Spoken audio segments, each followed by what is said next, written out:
Hey, Steve Whittier, Nexus Martial Arts and Fitness.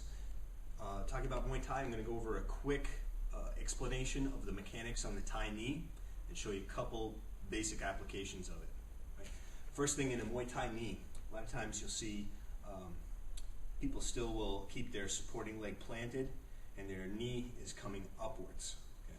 There's very few applications where you're going to be kneeing upwards. There are some, but most of the time you see that more in traditional martial arts, where the priority is on being extremely rooted, and as people knee, they drive the knee up like that. And the only time that's really going to be effective is if somebody's already has their head down, like you've pulled it down or waiting to be kneed. And a lot of times you see these kind of contrived, like I'm grabbing your hair and kneeing it straight up. Okay, a little more functional knee is you want to have a seesaw motion with your hips, forward rotation of your hips, and you're projecting that knee outward.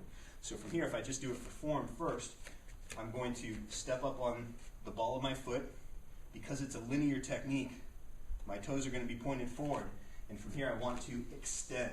So the reason that I'm not falling backwards off balance is because my chin stays down. If I lean backwards like this and my head goes with my shoulders, that's where I'm going to be pitched back. So I keep my supporting leg pretty much straight as possible, up on the ball of that foot, toes stay pointed forward, and now from here, nice and loose extension, and my arms just pump slightly, or my hands just pump down slightly to the side of my knee. Okay? That being said, I'll show a couple basic mechanics in here. So if I just do the knee by itself, like say John and I have our hands up, right now I'm keeping the gloves out of it so they don't obscure the view. Just move that over. Okay, from here, nice and long now. Okay, instead of being here and it's always like this, see my flat feet, now I can knee from much longer. So in here, where sometimes you'd still be thinking punches and kicks, I can drive that right into the target. So from here, so you get nice extension in there. A lot of times it's that point right where there'd be a transition from punch-kick range out here. Now all of a sudden, you can drive that right in. Okay?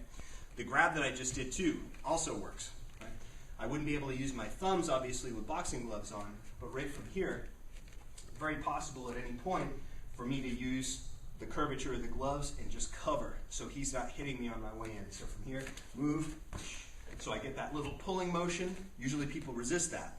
If you just pull it down, okay, they're probably not really engaged in a fight, but naturally if you start to pull, people resist it. That's going to allow you to pull him down into that knee.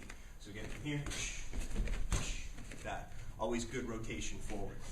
Now the other thing, sometimes he's starting to bully me. He's starting to push off, kind of drive me backwards, and that's where we'd be looking to angle off with a pass on his arms. Then I can do an attached knee, more of an enclosed type of knee. So John starts to push forward, okay? I parry that to the side. As I do it, watch my legs. Okay? I parry. Now from here, I'm just making sure that I have control over his upper forearm, or elbow, and this one is ready to reach and grab. Just a little moment here. Now switch, drive that knee in, okay? Switch, notice up on the ball of my heel. Good, from here, then you can follow up with whichever techniques you want.